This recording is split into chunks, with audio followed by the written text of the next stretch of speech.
G2. Ellos son importantes dentro de la cultura cubana, pero no podemos dejar de mencionar lo repetitivo y lo poco creativo que han sido.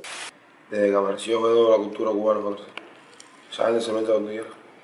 Bueno, y en la cultura cubana jugó un papel decisivo, la verdad. When I'm composing, I always keep in mind, what is G2 going to think about this? Chicos, esta gente de G2 me han dado un poco de dolor de cabeza porque muchas veces ellos no entienden los códigos de uno y uno tampoco entiende los de ellos. De ellos no es que sea un fanático de ellos ni que sepa mucho, sí están y siempre han estado presentes en mi banda sonora, ¿no? Con la que yo, como que no, ahí han estado. Pero ya tú verás dentro de 20 años lo que se va a hablar de G2. La cultura cubana no es la misma desde que ellos llegaron. Ya la cambiaron. Para mí son monstruos. Unos animales, la verdad. Unos animales.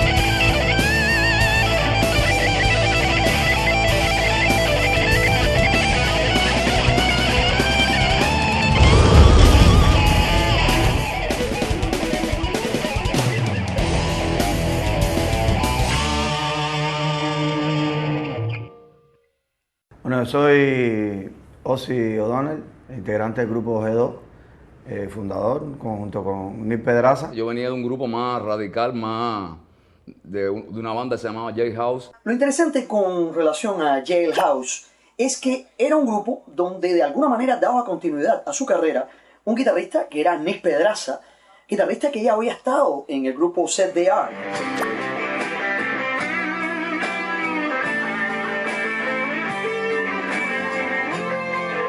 Estaba en todas las cuadras, ZDR. Era una cosa así que la gente mucha fiesta, mucho ambiente de fiesta. Eso duró bastante poco. Todavía queda un remanente por ahí que a veces se oye hablar de ellos, pero ya no son los mismos ya. Era un estilo que estaba muy influido por la línea prácticamente de los Beatles, pero en especial la semántica más bien de Ringo Starr.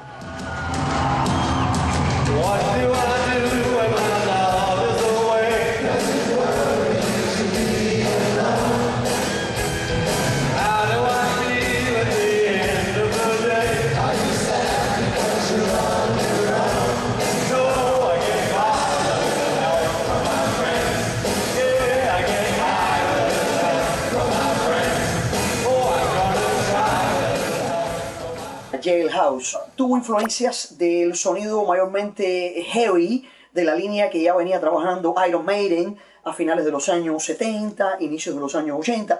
Creo que también recibió un poco de la influencia de Black Sabbath, gente posiblemente como Saxon, que a pesar de que no fue un fenómeno demasiado conocido en Cuba, creo que de alguna manera también había llegado a las influencias del guitarrista Nick Pedraza. Yo venía de una banda que se llamaba The Informers, que es una banda más... Hacíamos música más setentera, con influencia de finales de los 60, los 70. Este grupo, curiosamente, a pesar de que Ozzy O'Donnell es mucho más joven que Nick Pedraza, tenía influencias de todo el hard rock de inicios de los años 70, mayormente en la escena británica. Gente como decir Free, Bad Company, los propios Deep Purple.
Informers trabajaron toda esta línea que era prácticamente grunge, pero adelantándose increíblemente a todo el movimiento. Bueno, por allá por 1990 y algo, creo que fue 97, principio del 98, Ozzy y yo coincidimos, las dos bandas, en un festival, creo que era de Cucurucho, de Coco, algo así, en Puerto Padre. En la Casa de la Cultura de Puerto Padre.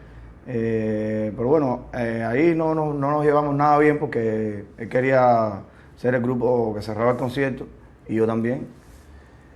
Y estuvimos discutiendo más de una hora respecto a eso porque yo tenía un prestigio, quería ser el grupo que cerraba y él también quería lo mismo. Yo sugerí que por un problema de antigüedad, ¿no? y de jerarquía debía empezar yo, que era más reconocido, ¿no? Él era más joven. Y entonces no, él dijo que no, porque él tiene su problema de personalidad. Bueno, empezamos a tocar las dos bandas a la vez y por supuesto que no se entendía nada, pero realmente no fue muy importante que pasara eso porque no fue nadie a vernos. Al final el público estaba pasando, iba para una actividad de un reggaetonero ahí, Papi Piltrafa, Papi, no sé qué cosa se llamaba el tipo, una cosa así. Papi Carroña, la amígdala. Y para subsanar aquel altercado que tuvimos en Puerto Padre, entonces decidimos unirnos los dos y hacer un G3 en Cuba, ¿por qué no? Pero bueno, como faltaba otro guitarrista, entonces decidimos ponerle G2. Lo que él no sabe es que yo realmente quise hacerlo por un juego que yo jugaba de niño, que era militar, que era con casillas y eso. Realmente fue porque yo soy fan de una película que se llama Alfredo, que ahí trabaja Dustin Hoffman y trabaja Estefanía Sandrelli. Y como a mí me gustaban mucho los Beatles, Rolling Stones, la casilla G2 siempre caía frente a la costa de Inglaterra. Y eso era una cosa que me gustaba, eso no lo sabes, eso lo estoy diciendo por primera vez. Entonces en la película ella le pone varios acertijos a él, que hay unas vitrolas, bueno, que hay que buscar por la G y por el 2, y era una canción que hablaba algo de una torre, no sé, de la torre, y yo soy fan de Estefanía y ahí se ve espectacular. Y entonces, bueno, le pusimos G2 por esa película. Creo que eso nunca lo he hablado ni conmigo, pero fue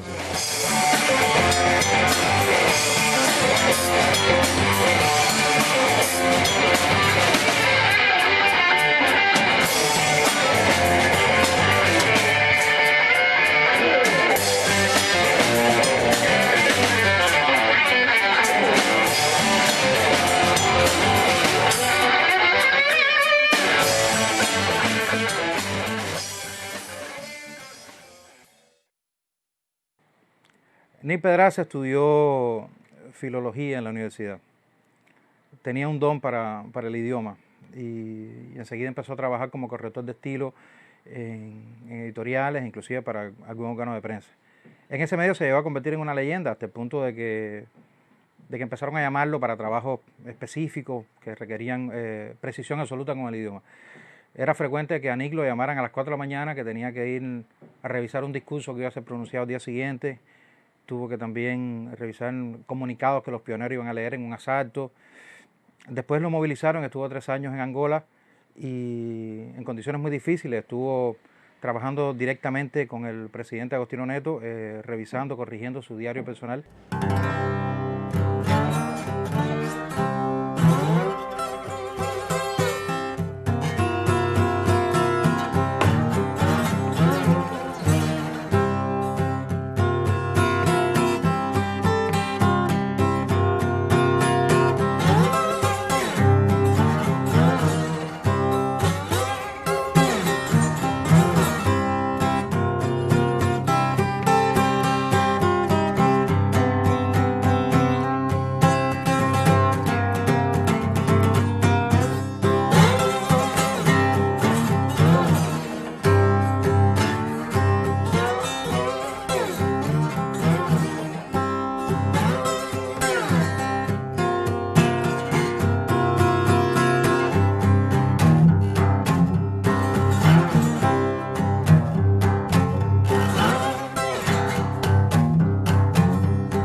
Ozzy estudió física en la universidad. Eso mucha gente no lo sabe, porque la gente lo ve solamente como músico, pero yo lo conozco de la época en que Ozzy trabajaba en un laboratorio especializado en la datación y restauración de piezas arqueológicas, y era extremadamente bueno en su trabajo. De hecho, hay una anécdota famosa de Ozzy cuando trabajaba ahí, que le hacen llegar una pieza egipcia, un objeto metálico, era una especie de gato de color verde, que estaba fechado tentativamente entre el año 700 y el 300 antes de nuestra era. Ozzy coge el objeto, lo empieza a trabajar, lo limpia, le aplica carbono 14, otras técnicas modernas, y logró determinar el año exacto del objeto, que era el año 523 antes de Cristo, pero mucho más que eso. No solo determinó el año, sino determinó que era del 20 de septiembre de ese año, entre las 9 y 9:45 de la mañana se había terminado el objeto.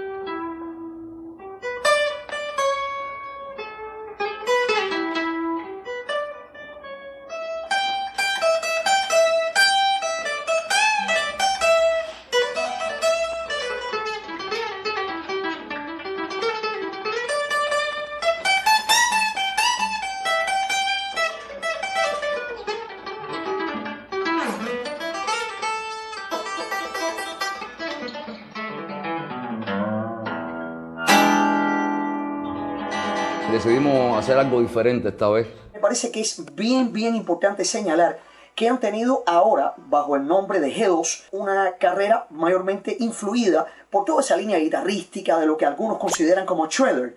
Y en el caso, por ejemplo, de Nick Pedraza, muy influido, aunque él no quiera señalarlo así, muy influido por Ace Frehley de Kiss y también bastante por su ídolo Jimmy Page. Y en el caso de Ozzy O'Donnell, es todo un fanático, como sabemos, de gente como Gary Moore, Johnny Winter y sobre todo Richie Blackmore de la fama del Purple. Led Zeppelin, B.B. King, Deep Purple, Eric Clapton. On the seventh hour, on the seventh day, on the seventh month, the seven doctors say that he was born for good luck. That you see, I got $700.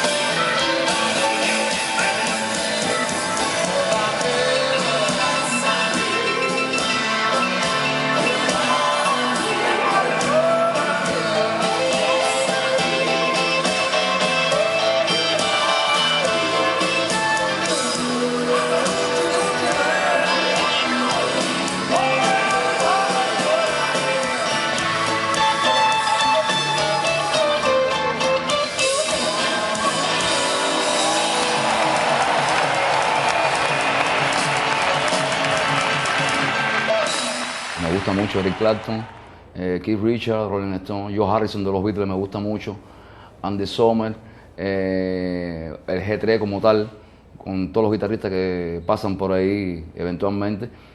Y increíblemente, y a veces me jode un poco decirlo, Ozzy me influye de cantidad también.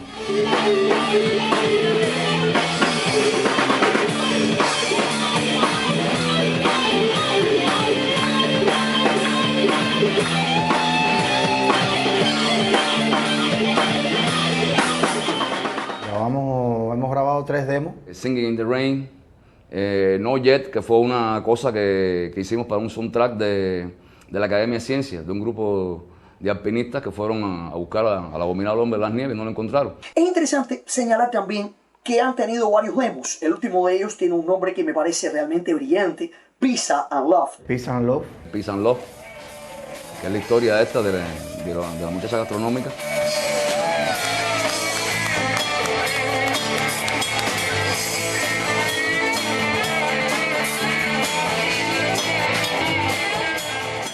Se lo mandamos a Steve Vai y nos contestó, pero no, o sea, no nos habló nada de la música. Él lo que quería que le recomendáramos un hotel ahí en Varadero por una tía de él que venía.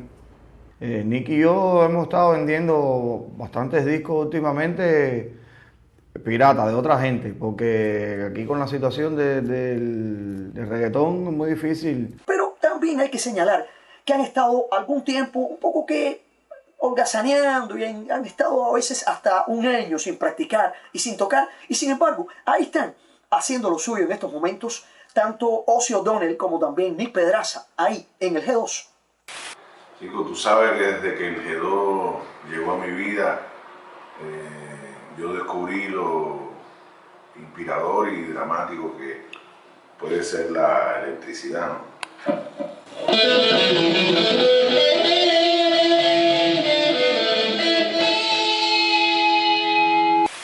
Bueno, tú me estás preguntando por G2, pero tú no lo has oído. Oye, esa gente están fuera en liga.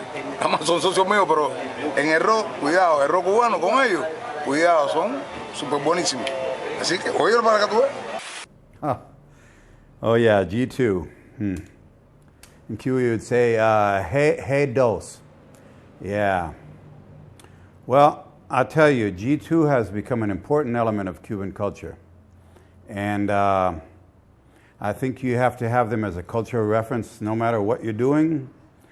And whenever you're doing anything, I mean, composing, talking, anything, you always have to keep in mind G2.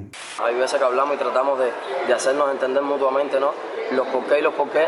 Y en realidad la base, ya te digo, es el respeto, porque muchas veces no hay ni que entender, A ti te gustan unas cosas, a mí otras, y eso es lo importante para la cultura cubana. El respeto y que todo el mundo tiene que hacer lo que le gusta. Yo creo que sí, porque al final nuestra cultura es un mosaico de cosas, ¿no? Y hay partes de mosaico que son más importantes que otras. Y sí, yo creo que sí, que desde luego están. A mí me cambiaron la vida, la verdad. Y a un montón de gente que conozco también les pasó lo mismo. O sea, una vez que llegan a ti, ya no te abandonan nunca más. Es más, no conozco a nadie que haya sido influido por el G2 y que no haya salido después de eso transformado. No, desde que yo lo conozco, no he podido escribir una oración sin pensar en esa gran agrupación. For sure, I'll tell you that the history of rock and roll in Cuba is very different before and after G2. Bueno, y con respecto a mi orquesta, a mi banda, bueno, sí, ya son buenos. Pues por la mía también. Todos los artistas, todos los músicos, tienen mucho que ver con eso.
Mucho trabajo buscando los integrantes de la banda porque fuimos muy selectivos, hicimos una especie de casting, teníamos ya el baterista y el bajista, dos muchachos muy talentosos, los dos se llaman Raúl Suárez y Raúl González, dos muchachos que han hecho lo increíble para estar con el G2, ¿no? Ellos querían hacer un grupo que se iba a llamar R2. Sí, pero eso sonaba Guerra de las Galaxias. Se llaman Raúl los dos, R2. Y entonces... El G2 lo absorbió. Entonces, buscando instrumentos así, se nos presentó un trompeta. Esto es un país de muchas trompetas. Y entonces, pero no era muy variable. Un tipo que podía soplar con cualquiera. Cuando botamos trompeta, ya decidimos quedarnos con ellos 2 días. Todo bien. Sí, la verdad que ellos, bueno, son bastante serios, puntuales. No, incluso tienen problemas porque Raúl González de la batería vive en un barrio muy marginal, que odian el rock. Ahí impera solamente el reggaetón nada más, el muchacho tiene que salir disfrazado de reggaetonero, llegar a la actuación, vestirse como rockero y después volverse a vestir de reggaetonero para entrar, para que no le den chucho, porque es terrible eso del reggaetón. Es lo que siempre te digo, que yo pienso que a los reggaetoneros deben ponerle una multa. Eso es igual que la gente que te fuma al lado y si tú reincides, echándote el humo a las otras personas arriba, que eso daña la salud, le ponen una multa. No, y yo creo que los reggaetoneros igual, porque tú vas por la calle tranquilamente caminando y tú, entonces eso afecta a la... ¿Pero por qué? Porque esa represión... Bueno, eso a mí me estresa. Está bien, pero es un género estresa, musical que a ti no te gusta una cosa. Yo vengo de un género que ha sido muy reprimido, muy vilipendiado, muy perseguido, como fue el rock en nuestro país. Entonces yo no puedo hacerle juego a lo mismo, a reprimir, a perseguir otro género como me hicieron a mí, porque no... te ha dicho que lo persiga, a mí no me gusta. Pero, te ha dicho que lo persiga, pero tú no vas por la calle tú no sabes cómo fue eso. Rock and roll a la gente por la cabeza ahí. Ahora lo oyes tú solo en tu casa. Ahora pones rock and roll y no pasa nada. Antes en la época mía tú ponías rock and roll nada más y era candela de eso. Entonces yo no puedo hacer por su mamá lo mismo. Tú no sabes nada porque tú eres un chama. Aquel hecho sucedió un 27 de febrero del año 1981 en el Patrio Muerte, en medio de una actuación conjunta de un grupo que se llamaba Génesis, que venían de Bauta, y los Almas Vertiginosas, los reformados Almas Vertiginosas, de los cuales yo formaba parte en esos tiempos. Y bueno, fue algo inesperado en el momento en que se estaba tocando un tema de Foreigner que se llama Feels Like the First Time, en una de las estrofas, exactamente en el momento donde yo tenía que cantar y decir "Open up the door, won't you open up the door", ahí hubo un scratch, un ruido como de que todo paraba, la música se detuvo y bueno, todo terminó. Las tropas especiales irrumpieron en el lugar y fue un momento realmente dramático y sobre todo inesperado. Fuimos a tocar a un centro de alto rendimiento de deportistas que se están preparando para unos Juegos Panamericanos. Nosotros íbamos de lo más contentos, pues imagínate, tocar a la delegación cubana que iba a los Juegos. Y llegamos ahí, empezamos a tocar nuestra música rock y eso, y de pronto nos hicieron como un mitin de repudio. Como que estábamos tocando la música del enemigo, teníamos problemas de divisionismo ideológico, y se paró una mujer con un papel ahí, leyó, y los pesistas ahí, los polistas pensaban que nos iban a tirar las pelotas y todo eso. Tuvimos que salir corriendo de ahí. Es importante decir la cantidad de esfuerzo personal que han tenido los músicos para poder dedicarse al rock en este periodo, por la falta de recursos. Desde que Armando Sequeira, ese bajista, batería, compositor, pianista, músico cubano, pues hiciera su primera guitarra eléctrica con cuerdas de piano. No había cuerdas de bajo, cogía cuerdas de piano. La gente se explotaba los dedos tocando con aquello. Los alambres de teléfono rusos, los bombillos de los radares 6x6. Y curiosamente esos bombillos rusos de radares, que en aquella época eran malísimos, son los que ahora usan los amplificadores americanos. Los usa Eric Clapton. Bien, se llaman Soft-Tech, técnica soviética. Los amplificadores que siempre usábamos en el grupo eran hechos por el chino de los magnéticos o hechos caseros. Y no es que ellos fueran malos haciendo esos equipos, pero lo hacían con piezas ya usadas y todo. Y bueno, siempre la anécdota más recurrente es que cada la tercera canción ya esos equipos se quemaban y teníamos que suspender mucho de los conciertos. Y en los años 60, cuando empezó esto de rock en Cuba, era tremendo. Yo recuerdo Pepe Guayabo, que tocaba batería. Se había hecho una batería con unos tanques de cosas, como de cartón, pero un cartón muy duro. Lo forró, sonaba más o menos bien, pero que él quería pintarla que brillara como las baterías americanas, inglesas. Y entonces cogió una caja de bolas de árbol de Navidad, las machucó y las pegó con barniz. Me acuerdo que fueron a tocar unos 15, cuando llegó la gente de los de cargar, el tipo que cogió el tambor se cortó todas las manos con los cristalitos de las bolas de Navidad. Encontramos un camionero que le explicamos, ¿no?, que le dábamos $20 para que nos recogiera los instrumentos y los volviera a llevar al lugar donde íbamos a tocar, que fue ahí en la Casa de la Cultura de Plaza. Y el camionero nos hacía así, decía, sí, eso no tiene ningún problema. Eso no tiene ningún problema. Sí, ahorita voy para allá. Y yo le decía, pero ¿por qué me dice que sí? Me dice que no con la cabeza. Y dice, bueno, es que el jefe mío está ahí en el camión y me está mirando y por eso yo tengo que decir que no, pero no se preocupen que ahorita voy. Hubo en esa época mucha gente también que hicieron cátedra en la escuela de rock cubana. Quisiera mencionar a Jorge Conde, fue cantante de los Kents, de los Walkies, de los Almas Vertiginosas. Jorge Fernández, Pepino, Carlos, otro que era licenciado en francés, pero que no sabía nada de inglés, entonces a veces metía los forros en francés, no en español, cuando cantaba. Bandas que deben estar en la antología rock cubano, por ejemplo, recuerdo los Tux, que eran de acá del Beado, los Almas Vertiginosas, que eran de Cayo Hueso, los Ken, que eran de acá del Beado, los Jets, que eran del Beado también, de la parte de Miramar, los Gnomos, que eran de Viejo Octubre, la parte de La Víbora, los Fariseos, los Nueva Generación, toda la parte de Viejo Octubre. Increíblemente había bandas de rock en todos los barrios. Y recuerdo, habían personajes muy pintorescos. Yo recuerdo que los Kent eran una gente que lucían como americanos, ¿no? Lucían, tenían jean, todo el mundo era rubio, todo el mundo bonito, pero el guitarrista era guapo. Era un Kikuti, que lamentablemente falleció ya. Kikuti tenía tremenda guapería arriba, usaba patillas de guagüero. Entonces se aparecía en la fiesta con una claque de guaposo de madre. Y la gente decía, bueno, ¿esto qué cosa es? Pero cuando el tipo estaba ahí era porque tocaba cantidad, y verdad que tocaba cantidad. Habían sus personajes, Manuel el Salsa, me acuerdo una vez que se apareció en una fiesta que era cantante, con un espedrún así, con una guirnalda de árbol de Navidad metido dentro del espedrún, con una batería, una hebilla, un cinto ruso, un Sambran ruso, y tenía el chucho ahí, se le iluminaba el espedrún. Bueno, más para acá los 80, bueno, Haynes, Venus, Metal Oscuro, los Taxon, muchas bandas.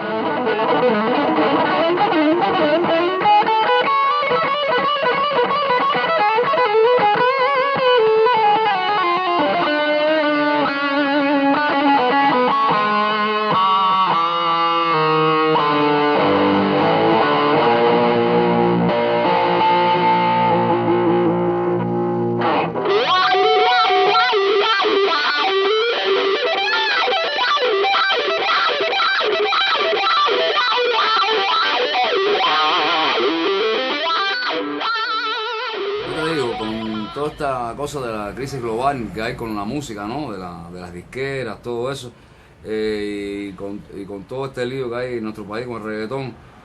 Pero te digo una cosa, la cosa con G2 no es fácil. Aquí hay G2 para rato. El futuro pertenece por entero a rock and roll. A rock and roll. Con el G2.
Todo el día hablaba mucho, el día entero, por lo menos a mí eso me estresa, eso me afecta a la salud. Chico, la capa me ha salido ya. Yo no voy tan al extremo, ¿no? Porque nosotros venimos... ¿Pero te está saliendo acá? Sí, Sí, a veces por la edad, tú puedes te tiñes, no. Ya que eso afecta a la Pero salud. bueno, pero cuando era chama que ponía la emisora de robo, mandaban a caerme a buscar el libro en mi casa. Imagínate tú. Ahora, Bueno, pero estabas en tu casa, ¿no? Qué ibas por bueno, la calle sí, poniendo- pero me daban chucho Ah, bueno, decir el barrio. eh, Pero tú eres mi ¿cómo que chamo, se llama este?